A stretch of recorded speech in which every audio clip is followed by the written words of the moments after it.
maglalakad puntang supermarket.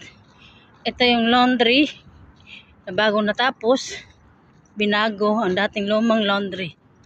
Ayan mga kalods, tingnan natin yung view mga kalods. Napakaganda ng view. Ayan ang view.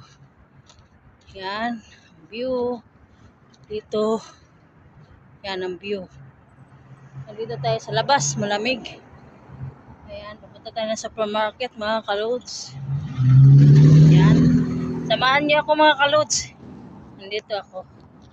Ayan, samahan niyo po ako mga kalods. Nandito ako sa labas. Ayan, sobrang lamig. Ayan mga kalods. Ayan, ang ganda ng view paggabi. Ayan, yan papunta sa bahay namin. Ayan ay papuntang Malia City. Ito naman yung ang restaurant. Ito restaurant. Ito yung labasan. Ito yung laundry. Ito yung papunta sa supermarket. Ito yung restaurant mga kalods. Ayan. Hanggang dito na lang mga kalods. Palang gabi. Good morning Philippines. Ingat kayong lahat. God bless you all. Ingat. Bye bye.